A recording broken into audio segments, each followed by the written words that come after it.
Hello one and all, this is Luckless Lovelocks back. Danganronpa. Look at this crazy situation we're in. Walls crumbling. See blood up ahead. Wonder what else we're gonna find up here. I think there's one room we can go into. Alright, well, let's start investigating.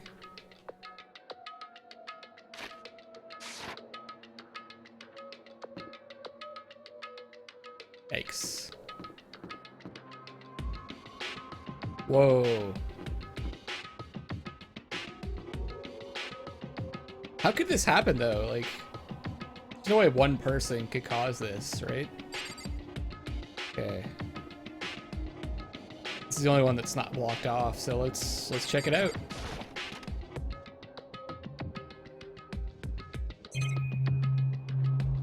Got the bed. Looks like the rooms from the other dorms. The bed is completely torn apart. I mean, it's not even really a bed anymore. It's just garbage.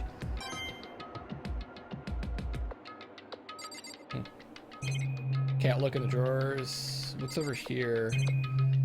Just the door and the washroom, and that's it? Okay. I opened the door just a crack, glanced inside, and immediately closed it again. There wasn't even a hint of a bathroom, just a big pile of rubble.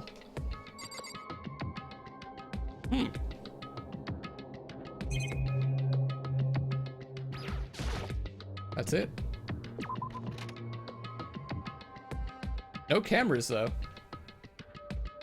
Go in here? No.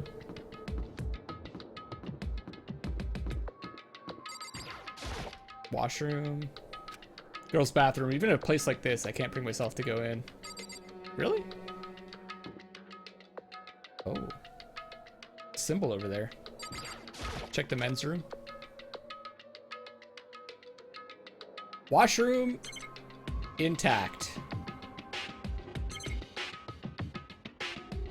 And like spotless too. Weird.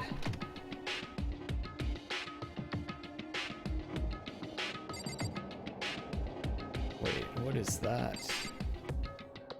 It's like a giraffe coming out of a locker.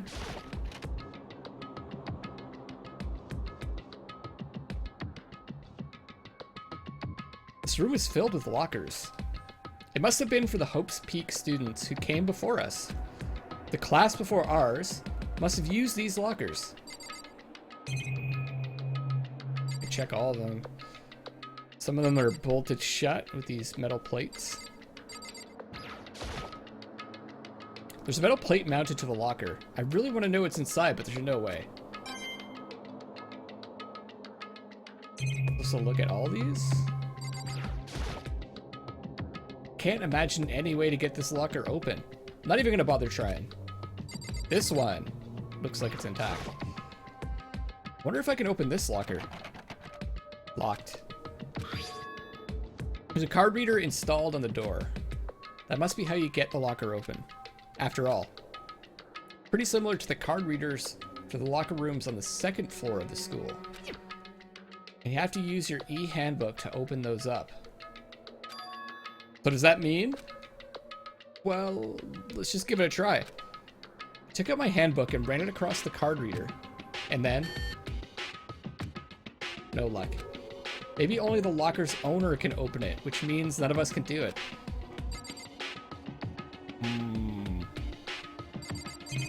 Probably the same situation, right? Wonder if I can open this locker.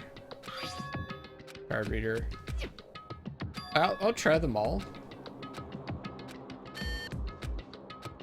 Yeah. There's a plate on that one. These ones are broken. Who knows? Nope. I'll try all the ones that aren't broken.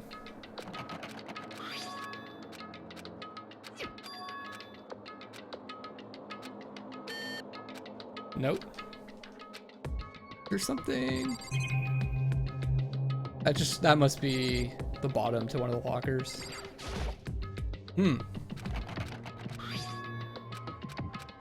Looks like a war zone.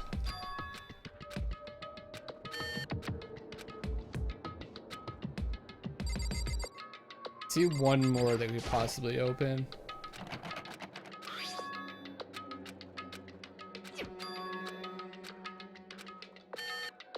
No. I'll take a look at these, but I don't. These look broken also. Okay, and that's it.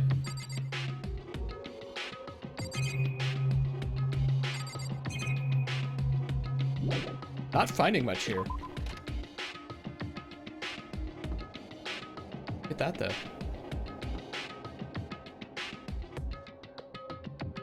Wait, how do I get there? My dark soul sense is tingling, looking for illusory walls. That's strange. Looks like an Egyptian hieroglyph. Hieroglyphic.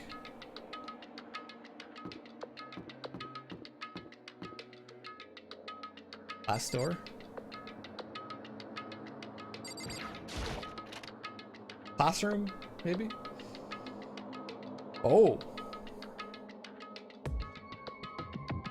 This room doesn't feel like a student's room.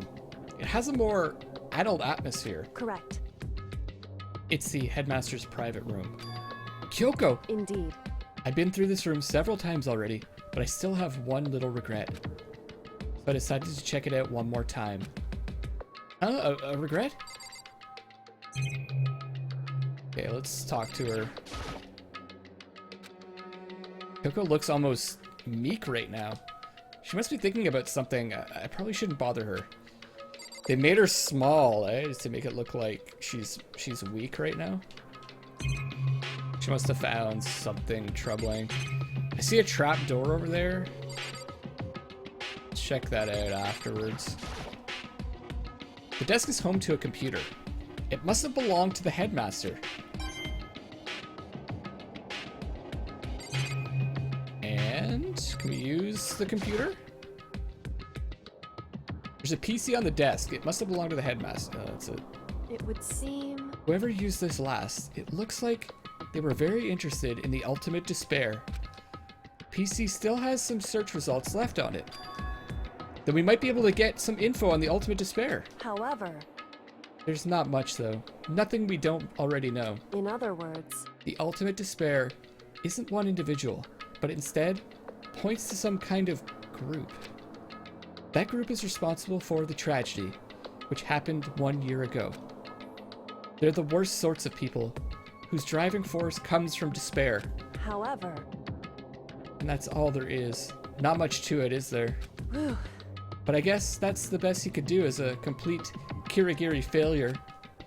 But any information about the mastermind is helpful, right? I appreciate whatever info we can get our hands on. Correct. I see. That's a good outlook to have. Oh, that's a creepy picture. Wow. It looks like there's 3 different things we can click on. There's the chair also. A leather chair. Can't imagine a student using something like this. It must have been the headmaster's. Okay, and then we've got just this secret door left. Doesn't look all that secret though. Huh? There's a strange gap in the wall. Is it some kind of design mistake or a construction defect or something? So... There's a gap here. Not just any normal gap. I can feel a breeze coming out. A breeze? Indeed. There's likely an open space on the other side of this wall. Open space, does that mean... You mean like a hidden room? I think I might know how to open it. Tell us! You know how to open it? Did you figure out some kind of trick or something? Indeed. Very easy trick, yes. So easy. I'm not sure you can even call it a trick. I saw a program on that PC that I think controls it. Enter the right password and the door should open right up. However... But I don't have a clue what the password might be. All we know is it's probably made up of letters and or numbers. We can't really go from there. You're right, there's not nearly enough to go on. It's true. I looked through all his paperwork, all the files on the PC, everything I could think of. I learned more about him than I had any desire to, but nothing that might have been his password. Whew. When I think of how much time I wasted on this. Jeez. So there's a hidden room she couldn't get into. That's what she meant by regret. I think we can assume that there must be some kind of clue waiting in there. But maybe for her, there's more to it than that. Anyway, if we want to get in there, we need to figure out that password. And if Kyoko can't figure it out, no way do I stand a chance. No, wait, there might be a chance. The password could be something Kyoko wouldn't have thought of, or something she didn't want to think of. For example, what about your name? What? Huh? Oh, sorry, I was just trying to think of what the password might be. Sure, she hasn't tried it. I mean, it's totally understandable. After the way she talked about her dad, the idea that he would use her name as his password. Knowing how she is, I bet the idea never even occurred to her. Do you mind if I try, just to be sure? Well, It's not like you need my permission. If you want to try it, try it. Do whatever you want. Okay. Let's give it a shot. You know, I'm glad I thought of trying Kyoko's name.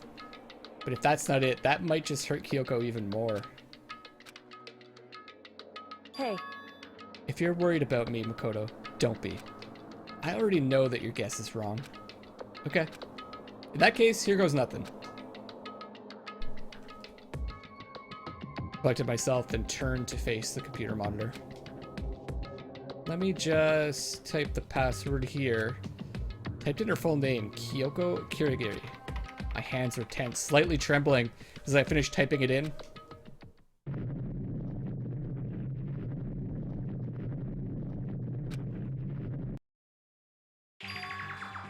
What? That did it! Kyoko, it worked! She's not happy about that. why?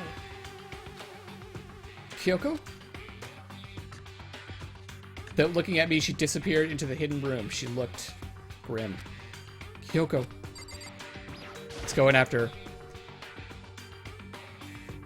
Oh, what is this? What?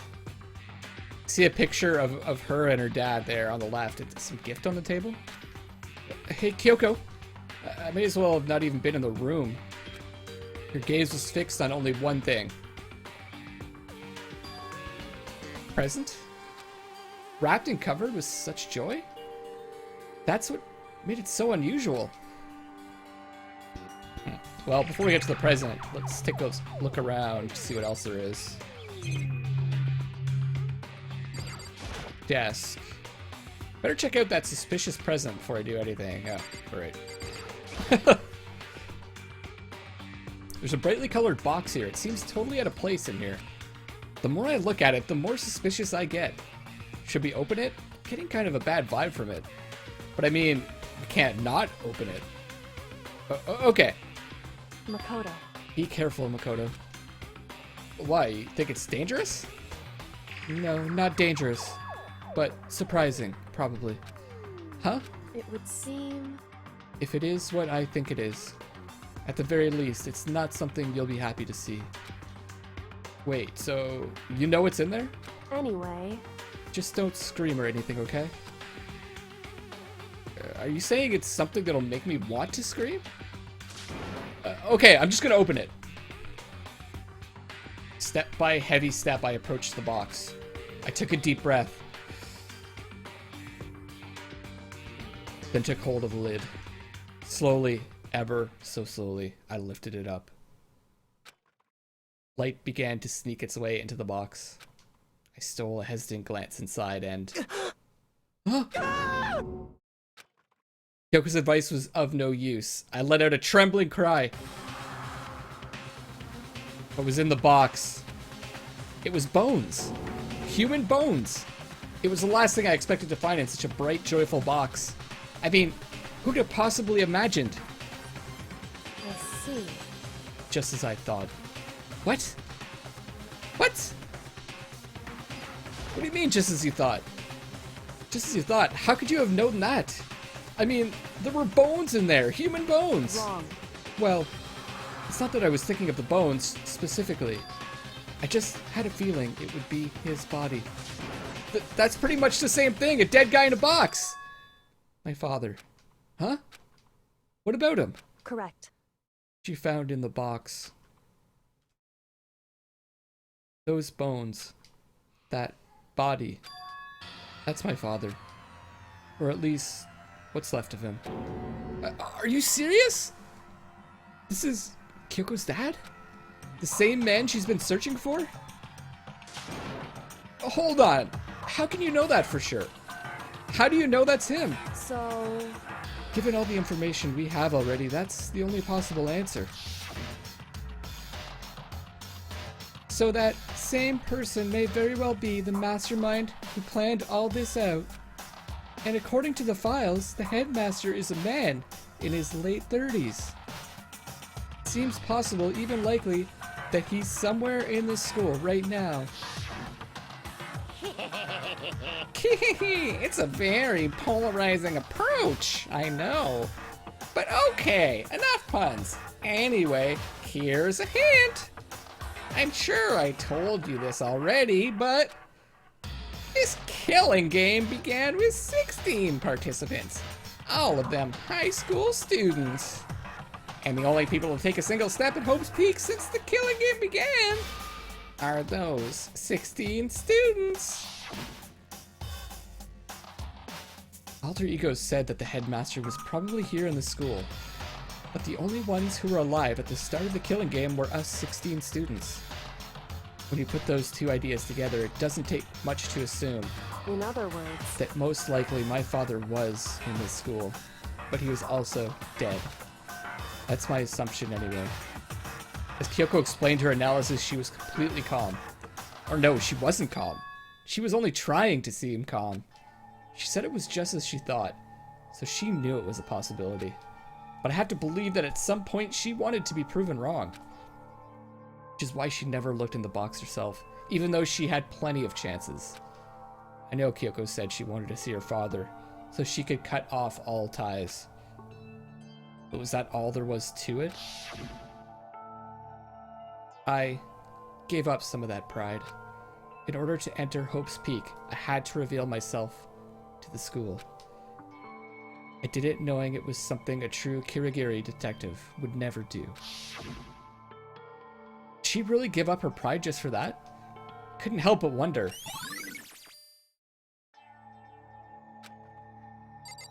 Okay, there's a few more things in here that we should check out. That's pretty disturbing though. Why would it be gift wrapped? Unless someone knew that she was going to come for them.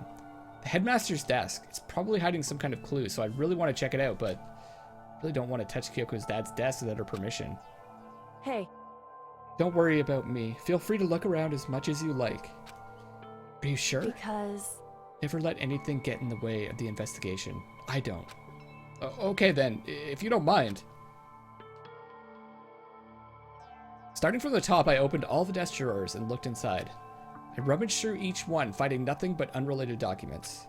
But in the last drawer... Huh? Is this... It's an e-handbook, right? It has a label on it. It says, in case of emergency.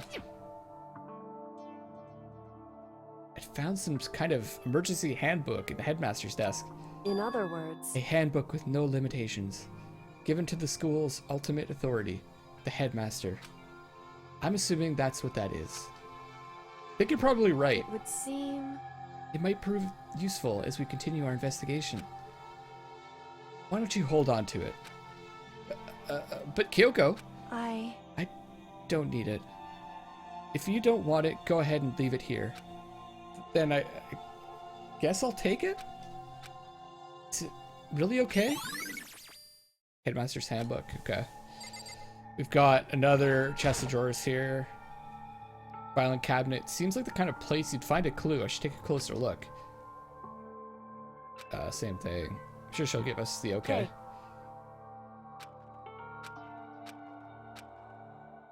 What are we gonna get here?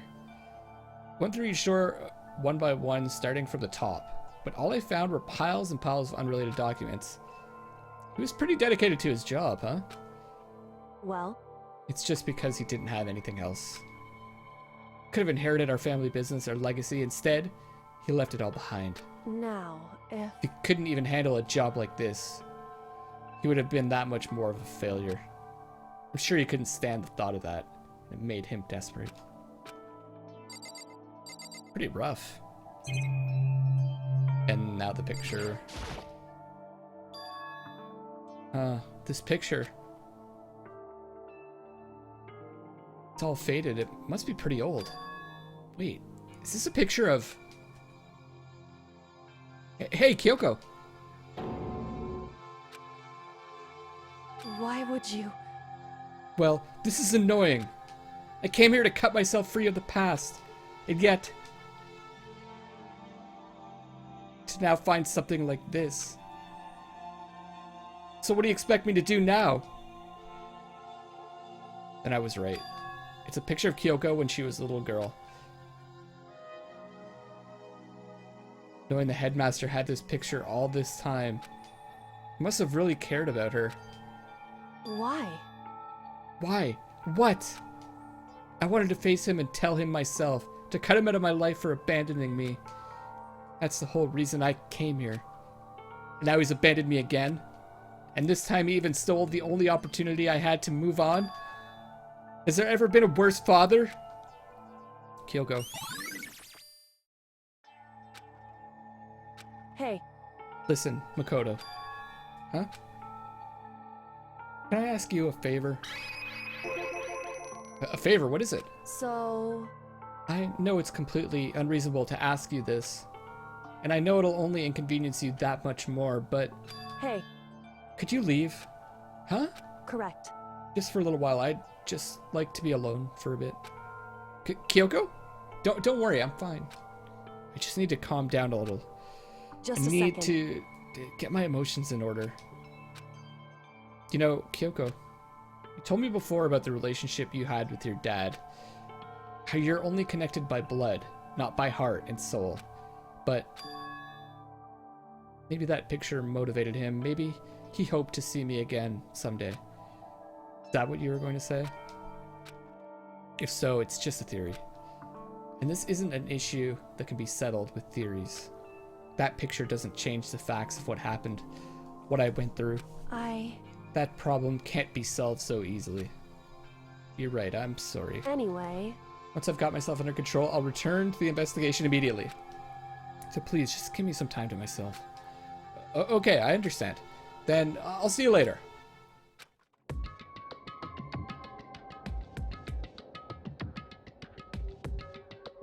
Is she really okay? Kyoko, it must have been a complete shock to her. I mean, it was a shock to me. To find out what happened to the headmaster. There's no doubt the mastermind performed that evil deed. They killed the headmaster, killed Kyoko's father. They killed him. The headmaster is dead.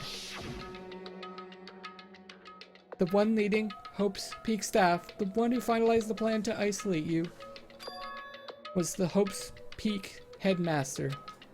So that same person may very well be the mastermind who planned all this out.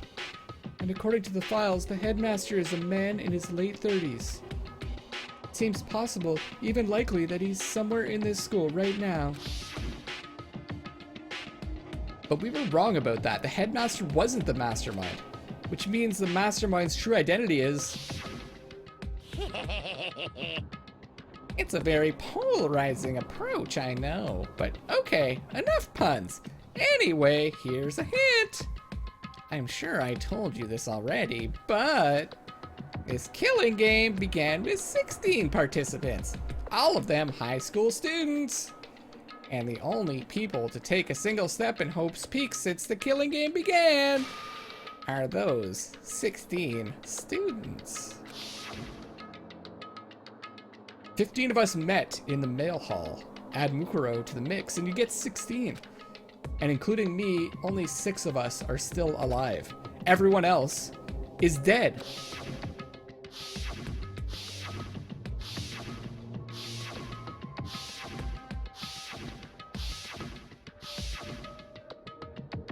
Even Mukuro. Even she's undeniably dead. So the ones still left alive are me, Bikuya, Hiro, Koko, Hina, and Kyoko. Only those 6 people are still alive. Then there's no question. Wait, no, that can't be. I refuse to believe it. There has to be some other way. There just has to be. Wow, guys. Lots of info. I'm gonna go check out the lockers. My mind is a bit blown. This is crazy.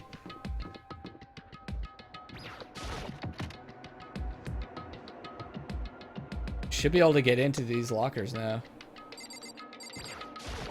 Wonder what we'll find here. Hopefully some information about the previous class.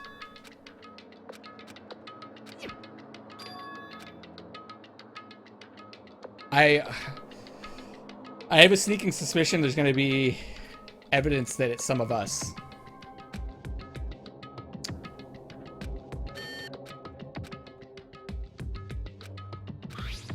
Wait, but what about that emergency handbook I found in the Headmaster's hidden room? Okay, let's give it one more try. I took the emergency handbook and ran that across the card reader and... sounds like a success. Alright. Just what I was hoping for. Now let's see what we've got inside. The locker is totally disorganized. Whoever it belongs to probably has organization problems in every part of their life. This looks like it could be Hiro's locker. There's all kinds of textbooks and notebooks stacked up in no particular order. And dust everywhere. I have to assume whoever's stuff this is didn't do a lot of studying. Not that I can really talk. Trying to act as casual and natural as possible, I picked up one of the notebooks I saw. But the moment I looked inside the notebook, any sense of easiness I may have had evaporated. What? There was no denying what I saw. Inside the notebook was written Yasuhiro Hagakuri. Is this our Yasuhiro? The notebook also contained a large number of notes for a variety of different classes, which would mean he attended class here? No, that can't be possible.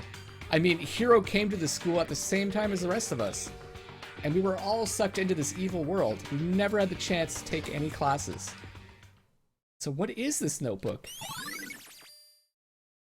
Okay, this supports my theory that Hiro is the one behind all this.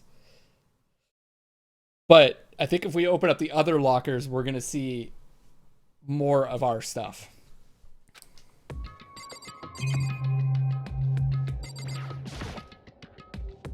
Is this a deck of playing cards? No, they're tarot cards. But wait, aren't those used for telling fortunes? It's just a coincidence, right? This is a crystal ball. Huh? A crystal ball? No, it can't be. There's no way he ever used this locker. It's just not possible. Crazy shit. Alright, let's check out the other ones. How many are there? 1, 2, 3, 4, 5. There's exactly 6. Oh, man.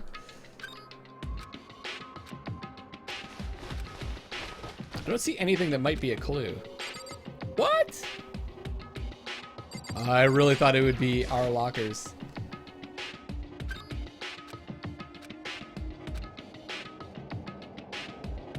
This thing is practically empty. It's a card, though. Just one thing, some kind of pocketbook. I don't see a name written on it, so I can't say for sure whose it is. But there's some writing inside. It could be important. I don't like violating the owner's privacy, but I'd better take a look. It looks like a girl's handwriting, and all the letters are spaced out evenly, like whoever wrote them was measuring them. Whoever wrote this must have been really meticulous. Huh? I was slipping through the pocketbook, but my hand froze and I got to a certain page. I saw something familiar written there. Words I'd heard before. There's a plan to turn Hope's Peak into a shelter and isolate the students here in a communal life. I decided to talk to the one who came up with the plan directly. It just so happens to be the headmaster and my father. He was willing to give me some more details regarding the plan. Here's what he said. The point is to keep our student prodigies safe, to keep them as our hope for the future. Only their genius can overcome disaster, and only their hope can overcome despair. For the future of our country, our world, it's not an exaggeration to call this our final hope. We must isolate our superior youth from the corrupted world to serve as the foundation for a new era. This is the only hope we have. I hope that you'll be willing to go along with this plan. That's what my father had to say to me. As usual, he made a selfish decision without consulting anyone else. Can't imagine a worse father. Kyoko's, isn't it? This can't be true, can it? But I knew it was, and I knew exactly who the pocketbook belonged to. Kyoko. It couldn't be anyone else. But if this belongs to Kyoko, what was it doing in this locker? And what she wrote here completely contradicts what she already told me. She said she hasn't seen her dad since he left when she was little. I decided to talk to the one who came up with the plan directly. Just so happens to be the headmaster and my father. What does this all mean? I quickly scanned the remaining pages of the notebook. I must have been looking for something that would prove me wrong about this whole thing. But when I reached the last page, the question mark spinning through my mind just started spinning that much faster. When I looked at it, unlike the rest of the pocketbook, the writing here was messy, disorganized, scrawled. Despair walks among... What is this? I'm misreading that out, guys. What does it mean? I have no idea. How could this possibly make any sense? Okay, so it says, despair walks among us, and so we survive. There's a second despair. Wow. But the more I see, the less sense it makes. Because these lockers, I mean, they had to belong to the previous students, right? So why am I seeing this? Why are there things in the lockers that look like they belong to people here? A notebook that seems like it belongs to Hiro? And a pocketbook that seems like it belongs to Kyoko? There has to be some kind of explanation. But if I want to find that out, I have to keep moving the investigation forward. I have to believe in everyone. Alright guys, I'm going to continue the investigation on the next episode. This is Luckless Lovelocks, mind blown. Signing out for now, and I love you all.